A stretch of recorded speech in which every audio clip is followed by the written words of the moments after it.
¿Qué tal? ¿Cómo están? Les doy la más cordial bienvenida a Cultura en San Lázaro, una producción de la Coordinación de Comunicación Social de la Cámara de Diputados. Esta semana se conmemoró el Día Internacional de la Lengua Materna y se inauguró una muestra fotográfica para reconocer a más de 70,000 comerciantes que trabajan en los 340 mercados públicos que existen en esta Ciudad de México. Acompáñenme a ver este resumen. El 2019 fue el Año Internacional de las Lenguas Indígenas y la Cámara de Diputados se sumó a los festejos. Fue así que, por primera vez, la riqueza lingüística de nuestro país fue expuesta y reconocida en la Casa de Todos los Mexicanos. En conmemoración y reconocimiento a las lenguas indígenas, al inicio de cada sesión en el Pleno, se concede la palabra a hablantes de lenguas originarias de México, las cuales se deben visibilizar, conocer y reconocer. Fue el turno de Cruz Magdali Pineda Carrera, hablante de lengua mazateca, quien hizo uso de la tribuna en la conmemoración del Día Internacional de la Lengua Materna que se celebra cada 21 de febrero. Cruz Magdali expresó que al celebrar las lenguas maternas, honramos a los narradores de mitos y leyendas, a los portadores de tradiciones que han tejido con hilos de sabiduría la trama de la existencia. Patricia Isela Alcaraz Michi, hablante de lengua zapoteca, resaltó que viene de una cultura en la que ayudar es motivo de felicidad y crecimiento. Una cultura en la que se vive, se festeja, se baila y se muere en medio de un ambiente de ayuda y solidaridad. La directora general de la Fundación ISSSTE, Norma Patricia Valencia Cisneros, en compañía de la maestra Delia Mendías, presentaron el libro Las Horas para Siempre, además de una exposición pictórica, resultado del taller de pintura para niñas y niños, pacientes del área de oncología del Hospital 20 de Noviembre del Instituto de Seguridad y Servicios Sociales de los Trabajadores del Estado. Las pinturas fueron exhibidas en el lobby del edificio A. 49 autoras y autores se reunieron en esta muestra para reflexionar por medio de estas ilustraciones que encuentran en el arte un camino para aligerar su padecimiento. Hemos vuelto a ser niños, pues el Museo del Juguete Antiguo México, MUJAM por sus siglas, salió de la colonia Doctores, para recordarnos la importancia de la conservación de la memoria lúdica en México del siglo XX. De propia voz, el propietario de la colección, Roberto Shimizu Kinoshita, narró con los reunidos en el vestíbulo del edificio E la historia de la fundación del MUJAM, realizando un recorrido en la memoria histórica de cientos de mexicanos y mexicanas que vivieron su infancia principalmente en el México de los años 60.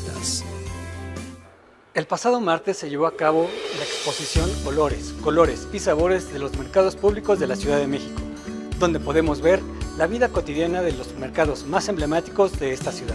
Acompáñenme a ver la nota. ¿Cuántas veces hemos caminado entre pasillos con cientos de olores que nos dan la bienvenida?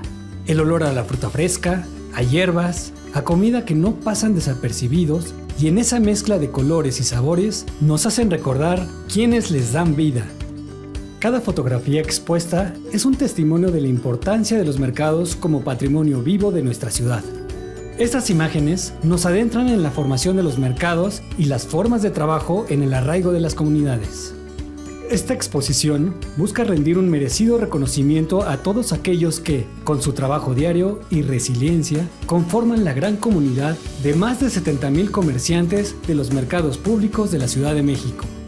Como es natural, en estas fechas abordamos el tema de la bandera nacional mexicana. En nuestro segmento Símbolos de la Cámara, veamos el proceso que se siguió para determinar cuándo y cómo se celebraría el Día de nuestro Lábaro Patrio.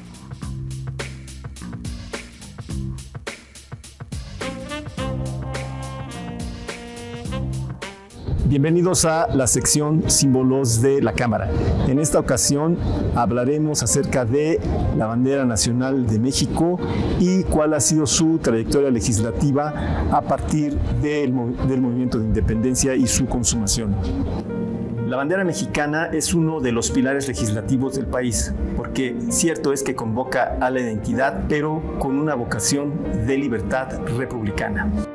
En 1821, al iniciarse el proceso de la consumación de la independencia de nuestro país, precisamente el 24 de febrero de 1821 hizo su entrada a la Ciudad de México el llamado Ejército Trigarante, y llevaba ya lo que es la bandera con los tres colores que conocemos actualmente, el verde, el blanco y el rojo. Es importante destacar, los colores de la bandera representan garantías, precisamente porque una garantía es lo que asegura el que se pueda realizar alguno de los derechos, en este caso, hablando del movimiento de independencia, la libertad, la unión e independencia. Agustín de Iturbide, en su paso por la ciudad de Iguala, le pidió a un sastre de nombre José Magdaleno Ocampo que realizara la hechura de la bandera para la fiesta, porque fue eso, una fiesta el 27 de septiembre de 1821 y que además se realizó a lo largo y ancho de la naciente República Mexicana. Se convocó a colocar tanto en los edificios como en las casas banderas de México, y desde ese momento la bandera mexicana se integró como una parte de una fiesta cívica y también, lo podemos decir, de orgullo de pertenencia a un país que nacía. También debemos recordar un elemento importante de la bandera, el escudo nacional mexicano. Más que empezar su historia a partir de la independencia de España, tenía ya desde la etapa del México antiguo una propia historia. Así que el escudo a lo que hace referencia es a una continuidad de la nación mexicana con todos sus derechos. ¿Cómo es que se establece en la ley tanto el uso de la bandera como del escudo de nuestro país? La historia inicia, legislativamente hablando, el 2 de noviembre de 1821. Se expide el primer documento que establece cuál debe ser el uso de la bandera mexicana. El 14 de abril de 1823, el Congreso Constituyente emitió el primer decreto sobre la bandera y el escudo nacional. Es importante destacar que fue en 1940, en el último año del gobierno de Lázaro Cárdenas, que se oficializa el 24 de febrero como el Día de la Bandera. Una fecha importante más en este recorrido legislativo histórico de la bandera de México es 1968, cuando se solicita se haga un diseño propio de la bandera mexicana y también del escudo nacional. Así que Francisco Epes Helguera y Pedro Moctezuma Díaz Infante son los encargados de realizar ese trabajo.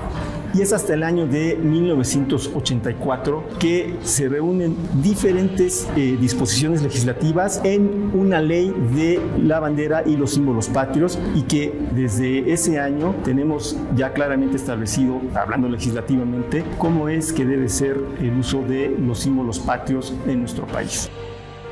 Cabe destacar que un modelo de la bandera nacional de México, autenticado por los tres poderes de la Unión, está resguardado en el Archivo General de la Nación y también en el Museo Nacional de Historia. Asimismo, la ley de los símbolos patrios establece que cada día en los edificios sedes de los poderes de la Unión se debe izar la bandera de México. Así pues, los invitamos a que visiten la Cámara de Diputados del Congreso Mexicano para que puedan conocer estos y otros aspectos de esta sede legislativa, y también para que hagan un recorrido por el Museo Legislativo, los sentimientos de la nación de esta misma Cámara. Muchas gracias. Hasta la próxima. En nuestra recomendación, la doctora María Vázquez nos platica sobre la obra de una prolífica y singular narradora zacatecana que ha conmovido a sus lectores desde finales del siglo pasado y hasta la fecha. Conozcamos a Amparo Dávila, escritora que ha centrado su actividad creativa en lo fantástico, el horror y lo sobrenatural. Adelante, doctora.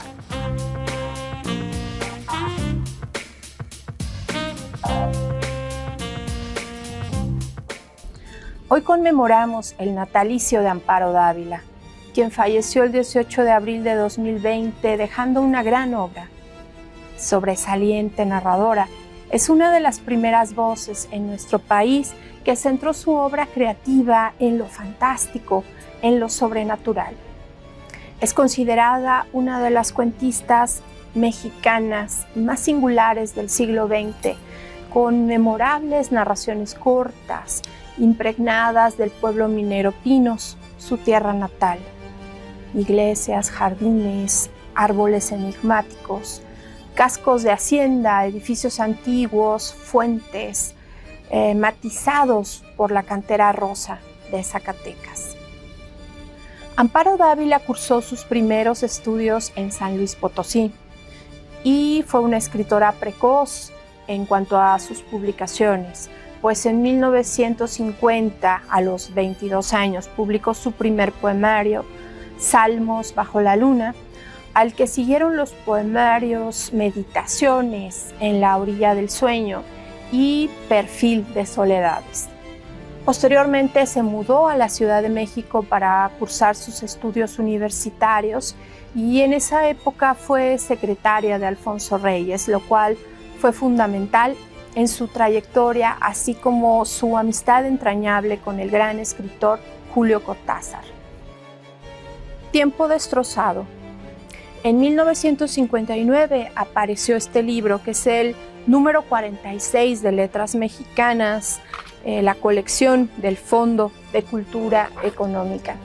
Este es el primer libro de cuentos de la escritora y en él ya se conjugan las narraciones de Amparo Dávila matizadas por la fluidez y un notable manejo de recursos narrativos. Este libro es una excelente oportunidad para acercarse a su obra y ya contiene textos clave como El huésped, publicado por primera vez en esta edición. Música concreta. Este libro de cuentos fue publicado en 1964 y es el número 79 también de la colección Letras Mexicanas del Fondo de Cultura Económica. Incluye 8 cuentos que mantienen la misma tesitura acerca de lo sobrenatural y lo fantástico, que ya permearán toda su obra posterior. Les recomendamos esta edición de Muerte en el Bosque, publicada originalmente en 1959.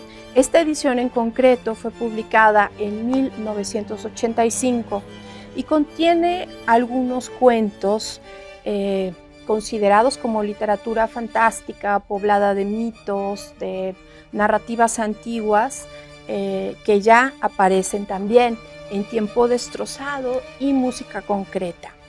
Es por eso que también les recomiendo esta edición que reúne ambas obras, también publicada por el Fondo de Cultura Económica.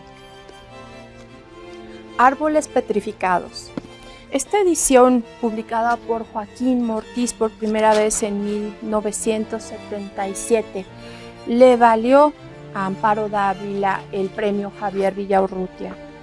Es un libro que destaca por una prosa muy nítida y una estructura interna muy bien construida, con elementos implícitos de gran fuerza en la narración. Contiene 12 cuentos que terminan con el inolvidable relato Árboles petrificados. Cuentos reunidos. Este tomo incluye los 4 libros de cuentos publicados por la escritora, es decir, un total de 37 cuentos que conforman su narrativa breve, y un libro anteriormente inédito titulado Con los ojos abiertos. Finalmente les recomendamos esta edición de algunos de los cuentos de Amparo Dávila, considerados entre los más perturbadores de su obra. Es una excelente edición del Fondo de Cultura Económica, publicada en 2018 e ilustrada por Santiago Caruso. Les invitamos a consultar los acervos de la Biblioteca Legislativa y de la Biblioteca General del Congreso de la Unión. Y por supuesto, les invitamos a leer la obra de la singular y extraordinaria escritora zacatecana Amparo Dávila, cuyas narraciones cortas son, sin duda, inolvidables. Llegamos al final de Cultura en San Lázaro. Espero que esta edición haya sido de su agrado y le reitero la invitación para vernos aquí la próxima semana. Agradezco el favor de su atención y les pido que nos envíen sus comentarios y sugerencias al correo que aparece en la pantalla. Hasta pronto.